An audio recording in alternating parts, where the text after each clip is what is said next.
Yes, family, friends, you gotta stay focused. You got to stay focused in life. In all of our life, you gotta stay focused.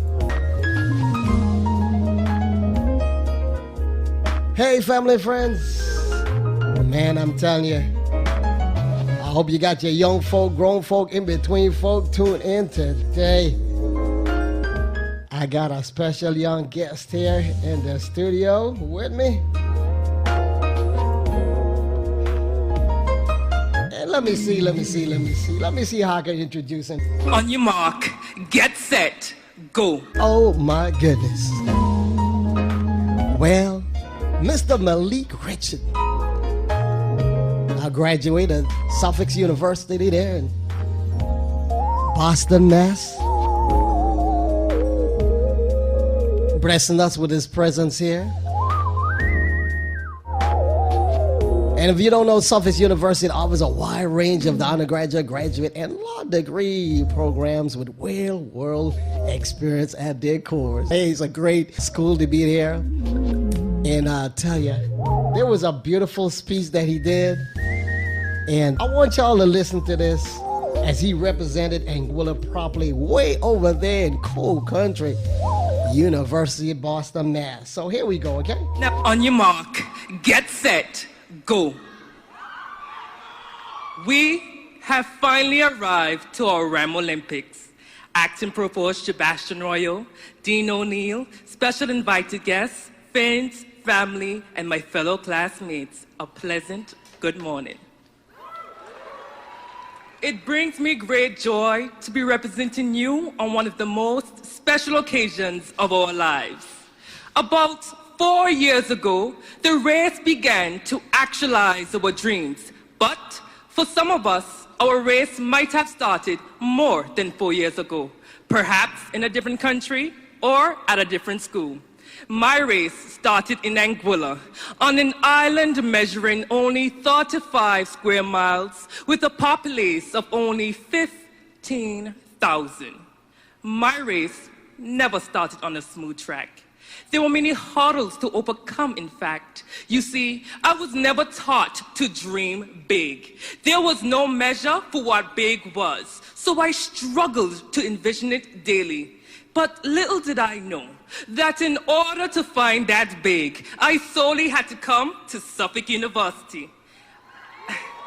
I can vividly recall my career starts professor, Valerie Atherley, on the very first day of class, emphasizing, and I quote, "At Suffolk, we only create Olympians. The competition is not around us. The competition is within ourselves. It will take determination, passion, and lots of hard work," unquote. Well, my fellow classmates, Professor wasn't joking when she said lots and lots of hard work. In the middle of our final lap, many of us wanted to give up. Our capstones were rigorous. Boston's weather was unforgiving and relentless. But our mentors, advisors, and professors stood by and for us, and that is why we are all victorious today in our blue and golds. Can we please give them a round of applause?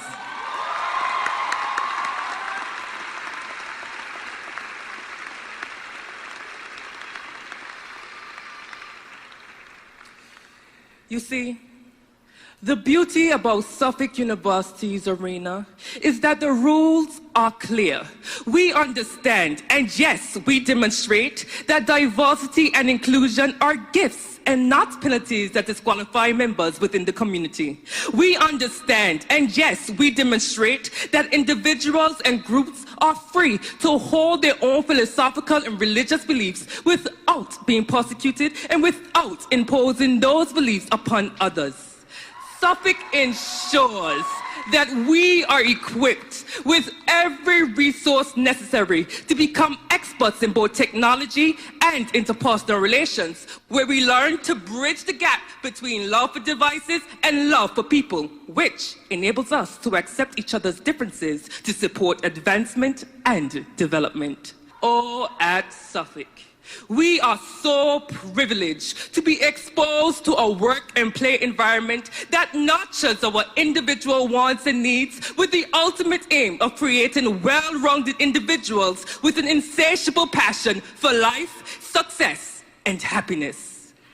This is the environment in which we battle against fear for potential success that we are destined for. This is the environment that has built me into a proud member of the Beta Gamma Sygma, an honor student, provided us numerous job opportunities, unbreakable friendships, invaluable leadership positions, and indescribable mentorships. This is the environment in which I will continue my growth and success by pursuing my MBA in the fall at Suffolk University.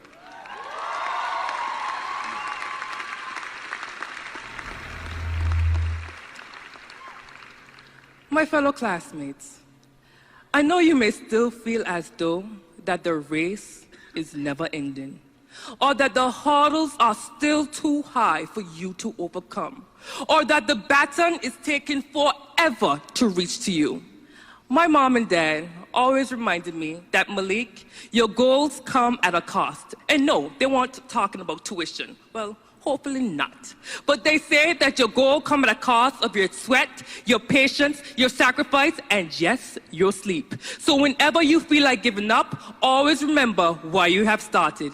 And my mentor, Dean Sean Newton, has always reminded us that, Malik, the race is not given to the swift nor the strong, but for those who can endure unto the very end. And it doesn't matter how fast or slow you are going. The only thing that matters is that we keep moving forward, unquote.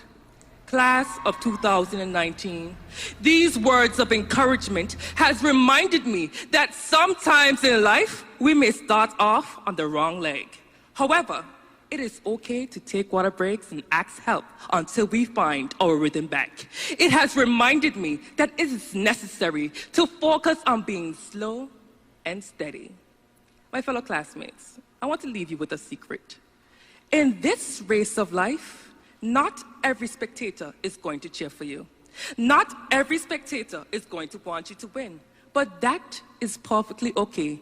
We have trained and we have sweat for this moment. And I do believe that our strong work ethics was built on the words of Martin Luther King Jr., who once said, if we cannot fly, then run. If we cannot run, then walk. If we cannot walk, then crawl. But whatever it takes, we have to keep moving forward.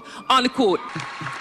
Class of 2019, we are moving forward and we are going beyond the limits. I want to remind you that your race is yours and yours only. So pace yourself and remember that practice makes perfect. So no matter the adversity that we may face today, never forget that we will always be Ram Olympian champions. It has indeed been an unmatched experience. And I thank you all so much for crossing this finish line with us. But now, class of 2019, make your way to your next starting line and make it yours. On your mark, get set, go.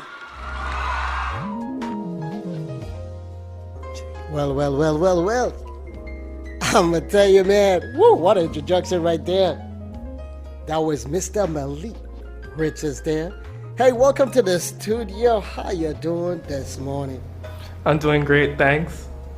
I tell you, man, that was a very powerful speech. I think you just put Anguillan on the map for some reason there. Hey, let me ask you this, Malik. We're going to work our way backwards. That was the university there, the Suffolk University.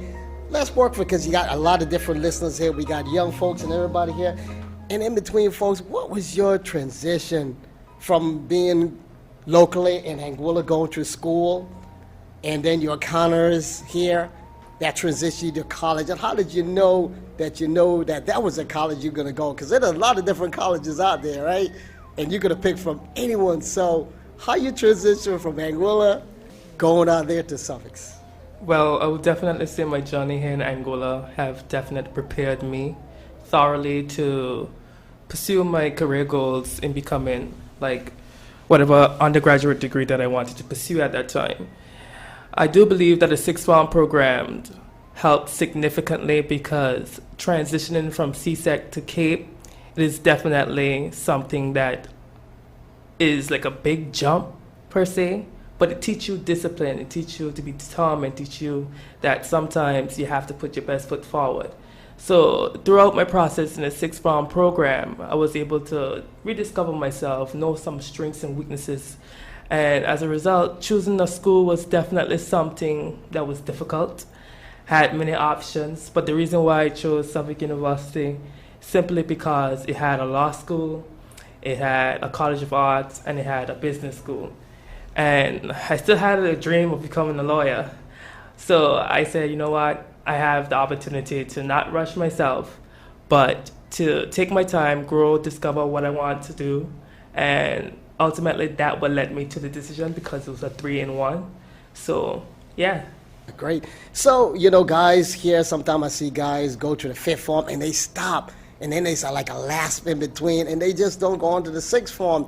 Now, in doing that kind of sets them back, right? Because they're missing that first year entry of college, correct? What would you say to the young folks who just want to just pause and not continue the education here before they go on to something bigger and better off the island? Well, I would definitely say that sixth form is not for everybody, but I do highly recommend it 110%. That's just because it teaches you not only to be more mature, but it teaches you responsibility and hold yourself accountable. And you have to put in the work. It is a different, like I said before, it is a different gap between CSEC and CAPE.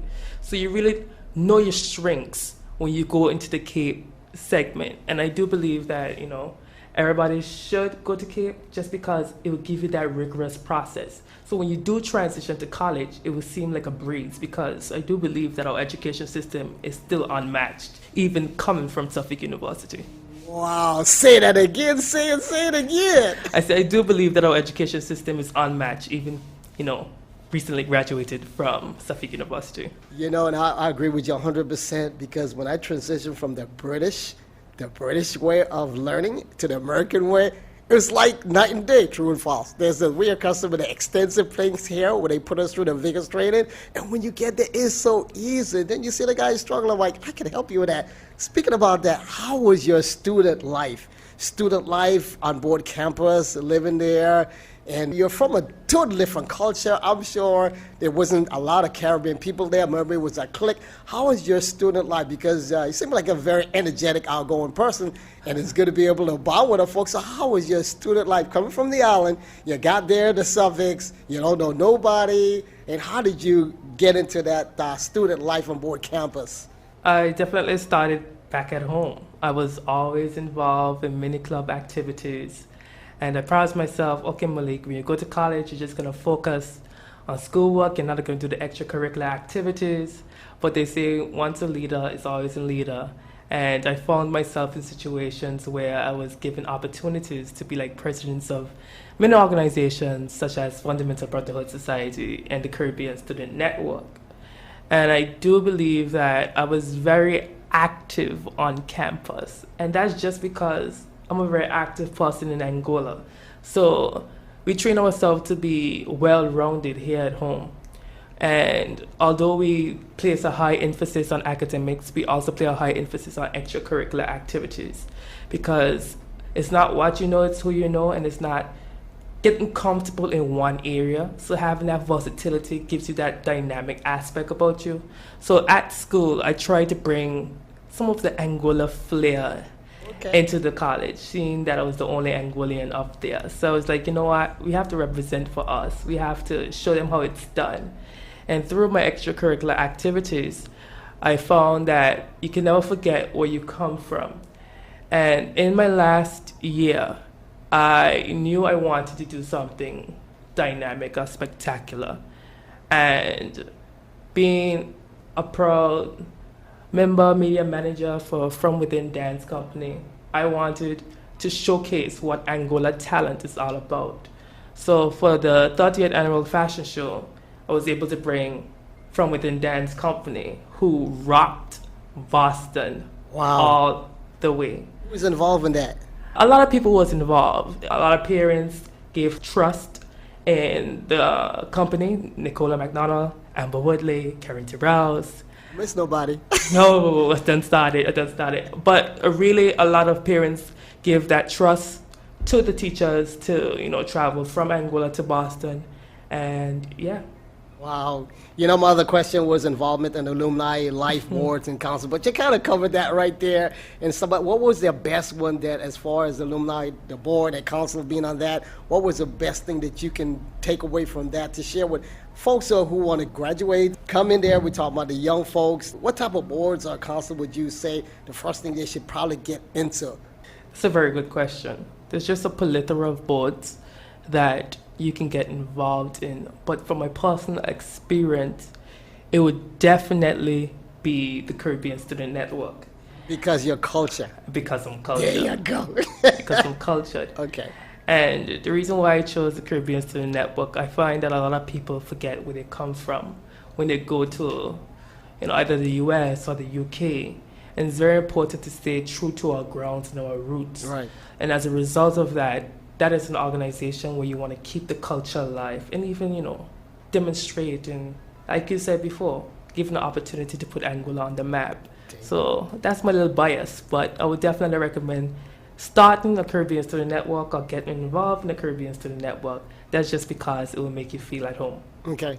Because there's a lot of other culture around there, Caribbean culture. Now, Caribbean culture, were they integrating any other culture other than the Caribbean in there? Because was any African diversity? Yeah. How was the diversity arranged in that Caribbean cultural group?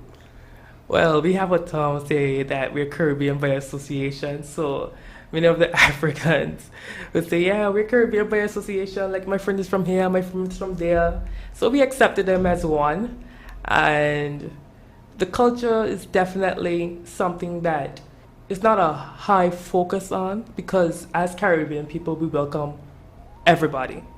And even within that Caribbean Student Network, it doesn't matter if you were from America, the UK, once we get the opportunity to educate about where we are from, our cultures and our values and our morals, then that was the main focus and that was the main highlight. So that's why we say, you're Caribbean by association. Okay. This is a very important question to me, because I remember my college days, which was, I can't tell nobody how long it's ago. Holding that out of the bag. What? Do you still get the question, like, are you Jamaican? Oh my gosh. Yes. As soon as you open your mouth, are you Jamaican? It's like Jamaica's the only island in the Caribbean. So how do you respond to that after the lesson? I was, told about this before I went to college. Like, I've seen a lot of my friends like, oh, are you Jamaican? I was just like, how could you confuse an Anguillan accent with a Jamaican accent? But I laugh. I said, no, I'm not Jamaican. I'm Anguillan. And they respond to me, oh, you're from Angola, Africa. I was like, no, I'm from Anguilla, like Anguilla. And yeah. So after the geography lesson, I guess it was better than it, right? Yeah, definitely. Racial tension. Oh. Racial tension. Now, we got to be careful how we speak of this one, but when you come from a different culture, first of all, you're a total different culture, and in the outside appearance, you're dark pigmented skin. I'll place it that way. And there's other light pigmentation skin, Caucasian, the other persuasion, Orient, and all that different stuff there. Was there any, and maybe you might not have experienced it, but if you have experienced it, how would you overcome it? Tell the young folk, especially those leaving 35 square miles, there is some racial tension out there. If you counter that, how did you counter that? Or did you ignore it? Or what did you do? I think one of the main things that I did was I listened to a TED Talk presentation, and the theme with the TED Talk presentation was being color brave. And what that simply means is like you have to be aware of the biases, the stereotypes, and you have to not be afraid to address it. Now, in response to how did I combat racial tension, because there was a lot. I went to a predominantly white institution, and people won't necessarily think that I'm American or because of the accent, but they don't think about where you're from. They just look at the skin color, pigmentation, and then automatically assume that you're African American or You're just a black person. Right. So you have to transition yourself and not be, I want to use the word gullible or naive to believe that you cannot, experience racial tensions, because it happens. And sometimes, growing up in the Caribbean, we won't say that, speaking personally, you won't say that you see it as predominant. Right. As you go to America. So sometimes some of the things that are said to you is just like, you're not really sure. But sometimes not every comment deserves a response. Correct. And that is how I, look at things, handle things. But when you do decide to respond, always remember the respect, always remember your facts, and always remember that you're standing up for yourself and you're standing up for other people as well. So I use my voice, but I use it in the correct way and advocating for, whether it was the same treatment, the same amount of study time, etc., etc. Okay. So I would definitely tell people, know how to respond. And when you do respond with respect. There you go. I like that answer. I agree with that. Okay. Now, this speech that we all heard, the whole entire region just heard that. I want to come back to that there. Do you know that you became the Anguillan College ambassador? Well, you put Anguilla on the map. I'm very proud of that moment, and I'm very proud to put Anguilla on the map. And we definitely thank you for that. Going back to that speech again, you said some things in there, and you said the goals that your parents told you that goals cost. Goals cost. And you said it was not a financial type responsibility, but the goals cost something. When you transition from here as a young man, transition from the small island, we're going to something big, a big university. It costs you something. What are those costs that you would like to share personally with the listeners out there? What does that cost you in making that transition? What all that whole college 4 years of life, what did that cost you as far as the goals is concerned? It will cost you your sleep, your sweat, your patience, and you'll have to learn how to sacrifice a lot of things. And sometimes in life, the cost is not monetary or financial. Right. And some things don't have a cost. For example, like your mental health, that would deplete significantly.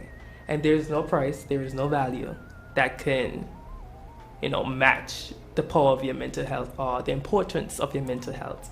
So when you transition from back at home or in a college, wherever you go, if you back to a college student, you recognize that the work is rigorous. You lose a lot of sleep. Yeah. You can't remember if you're eating right or not. And your diet. Your diet. It's all about the diet. And you're not surrounded by quote-unquote people, family, friends who are going to make sure that you're doing the daily things and not skipping out or torturing yourself. So it's definitely cost you more than a penny or a dollar can buy. Speaking about pennies, dollars, well, before I go on that, you mentioned something about TED Talks. For the listeners who don't know, TED Talks is a YouTube channel with a variety of different people speak on there. It empowers you. It gives you a lot of information for the young folk. You like your YouTube, go on there and check out TED Talks on there. And Malik just talked about that. Is very powerful. Definitely helps you on a lot of different things in the world. Speaking about the cost, it doesn't cost. How would you say, as a student life, you're living on campus, you got to eat. you got to eat. How did you budget things? I know you got an MBA in accounting and all that, but what could you tell these folks here how to budget yourself and pace yourself accordingly? Because you could run out of money before you run out of money. And I'm sure you got your labs, all that stuff you got to pay for, and that cost a little bit. How did you budget that there? That's a very good question. But I want to take it back in terms of when I went to university, I recognized how grateful we were as Anguillians to receive education at a very, very low cost. And it's very, it had quality. Our education had quality towards it, and it was free. So I think that we neglect the fact that this education system has really built us of who we are today. But in terms of your question, in terms of budgeting, when you go to college and you recognize that how much the cost of tuition, room and board, meal plans, you are automatically forced to budget per se. Correct. And, we're actually growing up to be young adults in this time. We're going to be discovering new things. We're going to be wanting new things. And sometimes you just have to cut your eyes and just be like, all right, Malik, not right now. So no Gucci, no Prada, no Gucci, no Prada. I mean, it's okay. It's okay to treat yourself sometimes, right. But you learn the value of money and how hard people have to work for money. Like your right. parents have to sacrifice day in, day out just to make sure that you go through those 3 to 4 years throughout college. So when you're talking about budget, you have to make sure, okay, you can't go out this night, you can't go out that night. Where are you going to eat? You can't eat out this day, you can't eat out that day. But it's very important to know, I think you really value money more and you see it differently when you're a college student. And a lot of college students will tell you, oh my gosh, I don't have money. Just pay tuition this month. Or I had to pay for this meal plan. Or I had to pay for this ridiculous fee that, your institution just want to spring up on you. The hidden fees. Oh, the hidden fees, yeah. They're real. They're real. Did you guys raise any fundraisers, anything like that on campus? They help out as far as tuition is concerned? Was there any projects or stuff that you want to share that could help also with tuition or getting some additional funds when you're on that side in the college life? So each year, I was a part of the senior chair committee, and the senior week committee raised funds towards tuition. And what we do, we get the alumni, we get the graduating class to raise funds for the next academic year. And so that class of 2022 or 2024 would have a cheaper tuition. But it really depends on your year group to raise that funds. Or it might not even go towards tuition. It might go towards facilities. It might go towards a new program. It might go towards new space on campus. So the money is used for a better use, but it's textbooks. It's not solely tuition. Speaking about textbooks, I know sometimes you could go to the library or there's some stores that you can buy the secondhand books for use for previous terms and stuff like that. Is that still offered out there? Oh, yeah. That will be your best friend. I recommend there you go. Not buying new textbooks at all. There is a wide abundance of resources where you can get these textbooks, whether that's online, Amazon, a friend, or simply going to the library, because if you're not working a full-time job and you're just a student, then you're having more than enough time to just go to the library, read a book, take a couple pictures. And textbooks are expensive. Tell me about it. Back in my day, I know they were. Awesome. That sounds so day-to-day. Millie, moving forward in life, what's your strategic plan? I think I heard something in there, the bird in there said something about suffix. Fall, MBA in marketing? You want to share something on that? So I'm going back to school in the fall. August, I will be leaving to start my MBA program. I am definitely excited for it, but I am a bit exhausted. Right, mentally exhausted. If we're truthfully speaking, I am a bit exhausted, but I have to remind myself, to pace myself. And that practice makes perfect. But I definitely I feel like the importance of educating yourself is so fundamental. And I know there are a lot of people who have different opinions whether you should pursue your degree or not, but I think that having that degree and having that knowledge to support you is something that is unparalleled and unmatched. Right. And I do encourage everyone who is planning to go to school. Right. Whether you use your degree or not, at the end of the day, it is yours. You have worked for it. You have earned it. Right. But my master program, it is going to bring new challenges. It's going to bring, hopefully, a new salary increase. Amen. Whoop, whoop. So, somebody out there is going, whoop, whoop. When we think about strategic plans, people pay you based on what you know and your degree. So the ultimate goal is I also want to be a PhD student. Okay. But let's not jump ahead of a gun. Let's just stick to the MBA for now. MBA for now? Okay. Yeah. Future goals. So that has to be a part of your future goals. That's good. Future goals. So definitely the MBA is going to bring challenges, but, I'm prepared. I'm motivated. And I just got to, keep moving forward. Keep it moving forward. I heard that somewhere about a couple minutes ago. Keep it moving forward. Don't let the walls grow under your feet. You know what? The local scene here in Anguilla. I saw a little video out there on, I know you know I was going to ask you this. Okay. A daddy video project as someone being an editor and a creator. Man, you got mad skills, man. Is that something you want to put out there? Or you know, that could be a little income producer there for you. So you can speak on that whatever you want there, bro. You got the mic. Wow, the power of social media, huh? There you go. But yeah, that was my first love in terms of the photography and the video editing. But now I'm challenging myself into like the whole creative director kind of vibe, you know. Okay. Directing scripts, how I want to be panned out, or how I want things to be edited. And I definitely have to give like a shout out to like Pink Mago, Ricky L, Rocklin, my brother Malik Richard. They have really like got me into the whole digital media aspect of things. I really, really do love it. And I had a lot of practice from within dance company, whether that is filming recitals, filming projects, doing videos or pageantry. So it's up my alley. I love it. I really, really, really love it. But yeah. Now, your face just lit up when you talk about the director and stuff, but I didn't see your face lit up with the it's not. But that's your passion. I can see it there. And you know, you're always good at, you know, sometimes we get the degree and stuff. Man, I would hate to tell you what my degree is, because you was like, you know, you're using that. My doctor's degree is in law enforcement, and I used it 10.5 years, but I transitioned from military over there into law enforcement, and I don't use it.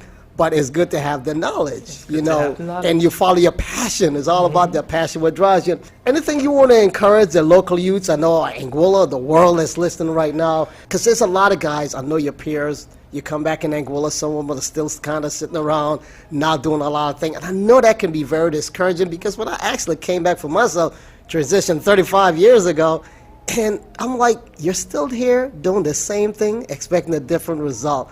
So you see that, and I know that kind of irritates and hurts you, because we all want better for each other. We want it better for our mates, our classmates, our folks that we grew up around, and peers, etc. You know, what would you tell them? It's a good question. There's so much to say, but going through with my gut and what's just gonna come out from the top of my head, I would say, take your time, do what you love, and do it at your own pace. And the reason why I say that is just because I find that a lot of, especially young people, are pressured into doing things that they don't love. And as a result of that, you find that they are unhappy, or they get comfortable or complacent in the same area. And I really want people to know that, you know, it doesn't matter how long you take to get your degree, right, or when you decide to go to school, or if it's not for you, then that's okay. Work on a better version of yourself. Take care of your peace, your sanity, your mental health. That is significant, because I do recognize that we only work to live and live to work in Anguilla. Not only in Anguilla, but I see it more in Anguilla. Take time to enjoy life. Take time to, you know, explore. Enjoy the little things, because time is something that we can never get back, and I do believe that everybody needs to use the time wisely. So my advice to you is just to be yourself, take your time, and do what you love. Sounds good. You know, each one of us want to empower people in doing different things, or encourage them, just like you let a word of encouragement there. Let's talk about legacy for a second here. You're not going nowhere. You're not dying. Okay. But what type of legacy as a young man would you want to leave behind, or leave for folks there?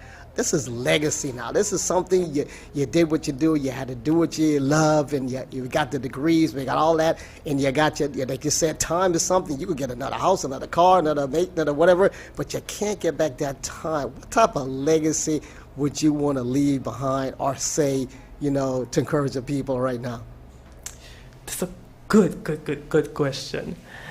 A legacy that I would definitely want to leave behind is knowing that I gave 110% all of the time.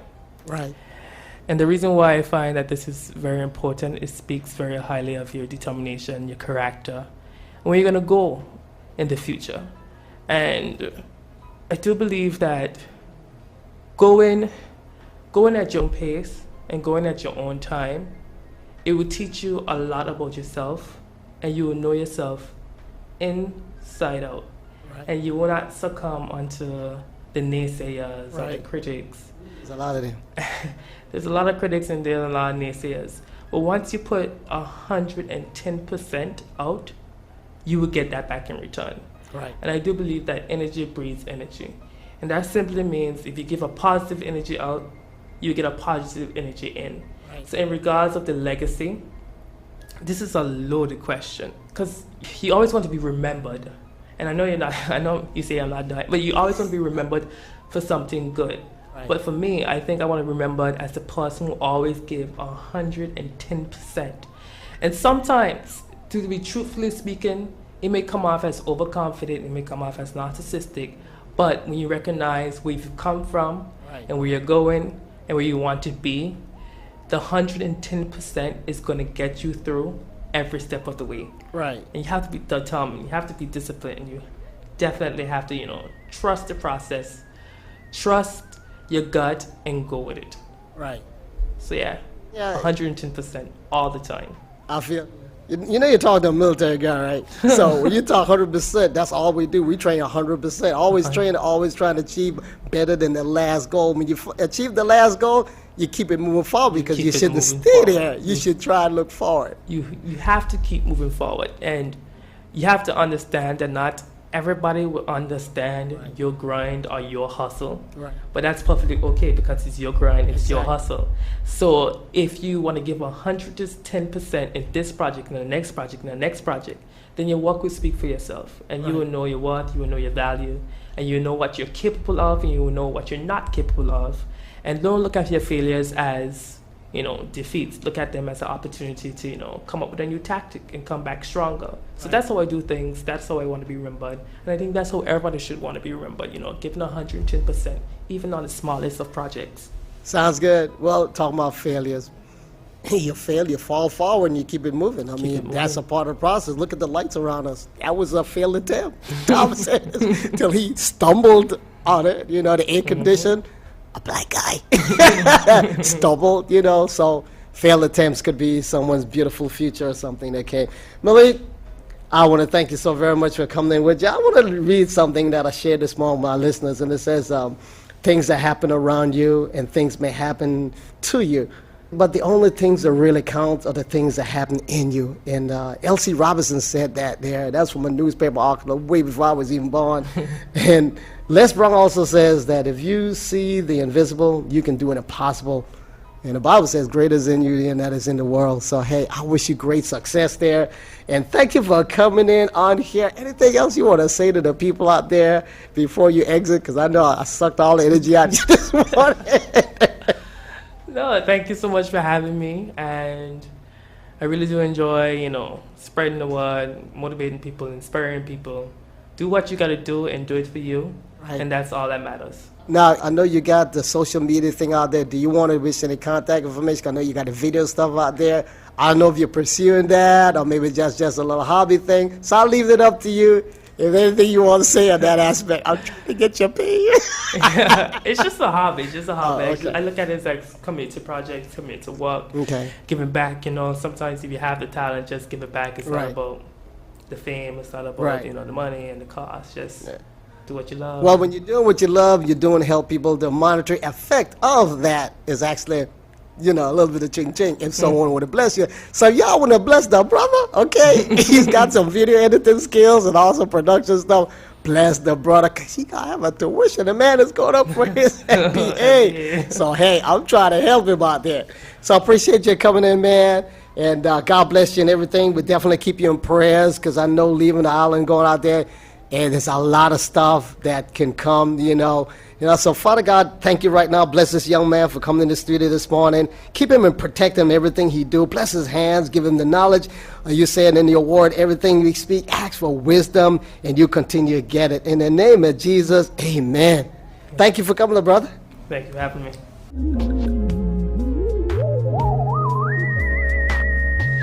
On your mark, get set, go.